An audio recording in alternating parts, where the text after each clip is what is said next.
Bamby. Hello, hello, George. How good to have you on the programme again. Good to see you.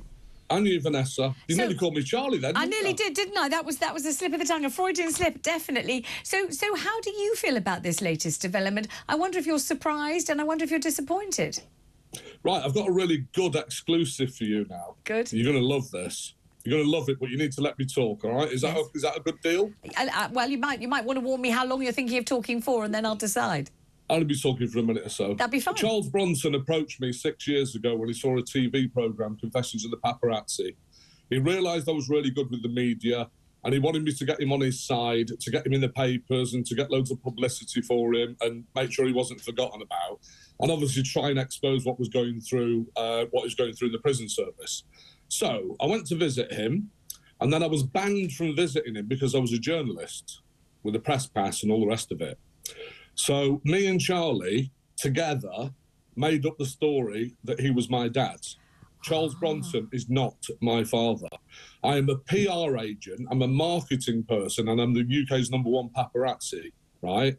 Not told anybody this for 6 years, and it's been an absolute bane of my life. The reason why I'm telling you now is because you're a lovely person. I've spoken to you on numerous occasions in the past, and I wanted to be able to speak rather than a newspaper do an interview and write a load of rubbish. Me and Charlie, for the last 6 years, have made loads of money. We've had loads of fun. We've created loads of stories. We've done loads of ridiculous things. We've manipulated the media. We've manipulated the prison service. I got into the maximum security facilities in 4 different prisons as a journalist. And not only did I do that, but I actually filmed him for 12 and a half hours. And then I was already working with Channel 4 to do this big, massive expose documentary. I did everything with his knowledge, everything that he knew about, all the stories he knew about. I never did anything without speaking to him. I made a lot of money from it. But Charlie's also, he's got a little pot to one side with his business consultant. So anything that I've ever done, half of the money, I've had a business consultancy invoice me and pay them, and whatever they do with that money with Charlie is between them, because obviously prisoners can't make money while they're in prison. They can't profit from the crimes. But he's not my father. The results come in today, completely and utterly respect the Parole Board's decision. I think they've made, a justified decision. We're talking about psychiatrists, parole board, psychologists, all these people. Don't forget, for the last 6 years, I've been visiting Charlie every 2 weeks. I've been at his management meetings. I've been everywhere. So a lot of people online, all these, keyboard warriors that are saying, oh, let's all fight and let's all bring Charlie home. He deserves to be home and all this. They talk about him as if he's some sort of war hero. He's not. He's a prisoner that's done some really, really bad things. And he's been in prison for 49 years. And I would love for him to get out and have an opportunity at freedom, but completely respect what the Parole Board said today. But as far as mine and Charlie's relationship goes anymore, that's it. I finished. I worked with him for 6 years. I promised him I'd get him a public parole hearing, promised I'd get him a new legal team.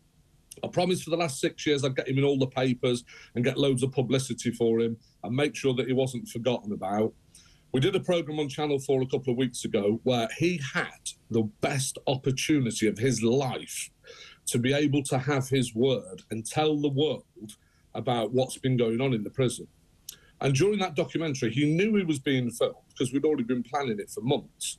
And he chose to go on that programme and start talking about sticking a tomato sauce bottle in someone's head. And I was absolutely gobsmacked. Mm-hmm. And then at the end of the programme, there was a little bit on there where they asked me how I would feel if Charlie came out of prison, came to live with me. And I actually said, well, I don't know what he's going to be like. I've never seen him out of prison. He might stab me with a bread knife and kick the heck out of me or whatever. And then I went on to say, but I don't think he'd do that. He'd probably stab me with a paintbrush because he's an artist now. He went absolutely nuts. We had a massive fallout, and that's it. We've had loads of fallouts in the past, but that's it. There's no going back. I'm never having any dealings with him again whatsoever in my life. I wish him the best of luck. As a person, visiting him and spending loads and loads, I've spent more time with him than anybody else in the last 6 years. He's a really, really lovely guy. He does a lot of stuff for charity, and he's a nice guy. But is he safe to release into the community? That's not my decision. That's the decision of the Parole Board, and they've made their decision. And, if I'm being completely honest, I think Charlie's quite happy where he is. I actually think he's happy where he is. He does his artwork, he does his exercise, you know, he's got his routine. He's been in prison for 49 years. If he did come out, I don't think for 1 minute he would have any idea whatsoever the sort of world that he'd be walking into. I think he'd find it very, very difficult. George, I said I'd let you talk, but may I ask you some questions now? You must admit that I am, you know, obviously have been taken by surprise, like the rest of the universe, by what you've just revealed. So let me ask you a couple of questions, if that's okay. The first is this. Do you feel that it has been easy to pull the wool over the eyes of the prison governors and officers, the justice system, the police and everybody else? I mean, have you felt that your campaign of deception has been pretty easy to achieve? And if you do think so, obviously you're an inventive guy, you're a creative guy, but if you think it's been pretty easy, what do you conclude about that then? I mean, I'm an investigative journalist and I've been working on the Charles Bronson case for 6 years. And, you know, the prison service, I mean, you know, I've had the Home Office at my house, I've had the police at my house doing checks and doing stuff, you know, to make sure that I'm eligible to go into the maximum security unit. Because obviously, you know, the country's most evil and most dangerous people are locked in here. We're not talking about shoplifters. No. We're talking about cannibals and murderers and all sorts of stuff. So, yeah, I mean, they came along, they tried to ban me. Because I was a journalist. They found out I was a journalist. So basically I said to Charlie, right, Charlie said, well, what are we going to do about it? So I said, well, got a really good idea. Why don't I become your son? If I'm a member of your family and I'm your son, they can't stop me visiting. How did you prove that you were his son? What did you have to do to show them that you were? Do you know what? It was ridiculous. It was absolutely ridiculous. I mean, obviously I had to expose online. I mean, I went on this morning with Phil and Holly, with Eamon and Ruth, produced a DNA test, which was an absolute load of rubbish. I just printed it off from the internet. Gosh. They let me on this morning and let me tell the world that I was Charles Bronson's son.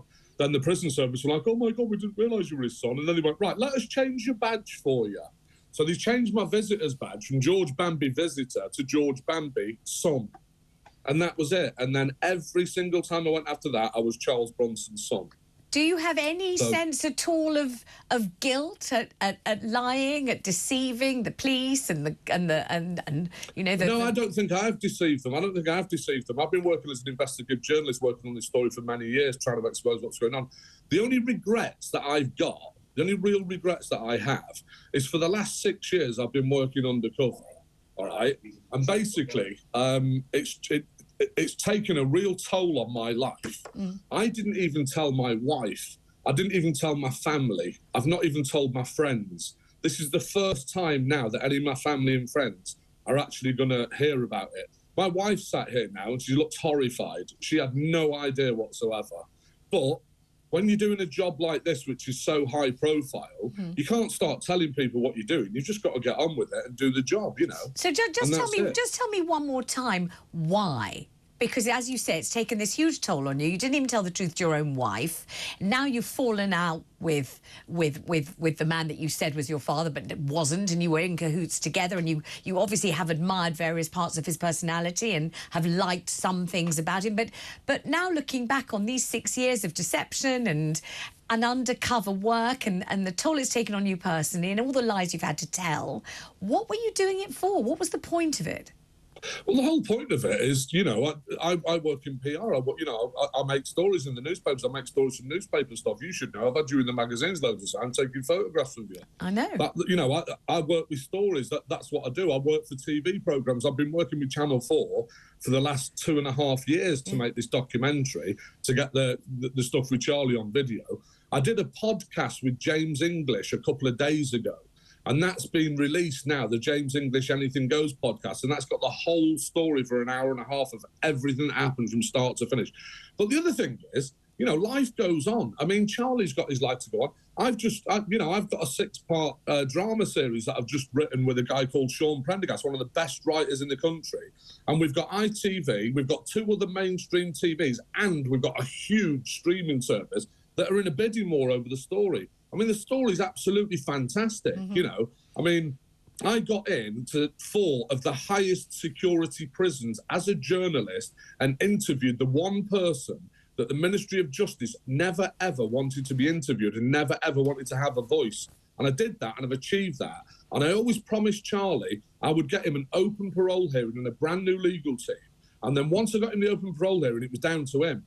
So then he went to the open parole hearing and started saying such absolutely ridiculous things. I know, and that's in a way why I'm asking you the question, because you've worked so hard, and you've obviously had to put so much of yourself into this, and in the end, I mean, don't get me wrong. I've made a lot of money out of it. Yeah. I've done really well, but I've worked very, very hard. I'm saying. And I'll tell you now. I'm saying that. Yeah, Louis Theroux, people like that, they get paid massive amounts of money because they do an amazing job. Yeah. And working undercover is one of the most difficult things you'll ever do. I spent the last 6 years, every time I go down the pub or walk down the road, people are saying, oh, how's your dad? When's your dad getting out? I'm like, my dad died like 30 years ago. I can't say that. I've got to say, oh, hopefully he'll be out in a couple of months. Okay, so you worked so hard. You've lied, you've schemed, you've planned, you've plotted, you've had a strategy. I don't say I've lied. I say I've been very economical with the truth. Well, you've been economical with the truth. If you say that you're somebody's son and you're not, you say you're Charles Bronson's son and your dad died 30 years ago. I think that's possibly a little bit more than economical with the truth. However, it's been frighteningly easy, hasn't it, for you to wind all sorts of different sources, all of whom should have been undergoing, taking on meticulous research before they made, before they just took you at face value. And none of them did, whether it was TV shows, whether it was radio programmes, whether it was the Home Office, whether it was the police, whether it was the prison. You've run rings around everybody. But when I have. I know you have. But when at the 11th hour, Charles Bronson badly let, not really you down, but himself down by getting the opportunity that you said you would get him, and you did do it, and you delivered, didn't you? And then he just talked in a way that was going to throw away all that you had done to set this up for him. Then now that you look back on it, do you think it was a kind of waste of your energy because he will stay behind bars? He's not going to come out, and whatever you were trying to do, you haven't done? I mean, I would love for him to come out, right? I'd love for him to come out. I don't think he will ever get out. But what you've got to remember is all this work and everything that I've done, it's been a job for me. Yeah.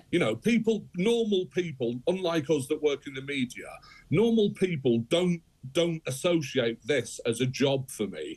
They're just like, oh, George Bamby, his son, and he's a liar, it's not his son. But anyway, how did I get on this morning and sit on a sofa with a bit of paper and just print it off the internet and say I'm Charles Bronson's son and they let me on, right? How do they know I've not got mental health issues? How do they know I'm not some sort of lunatic?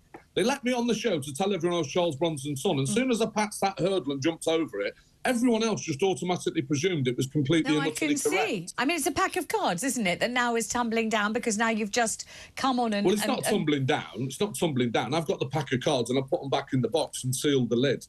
Charlie will have to go and find someone else to do all his PR and all the rest of it for him, because that's what he's been doing for years. Let me ask you a final question, George, if that's all right. I'm not giving you my phone number, Vanessa. How do you know that was what I wanted? How do you know? Let me ask you something else then that you might answer. If you had a final message for Charles, what would it be? What would you want to say after all these years of close association with him?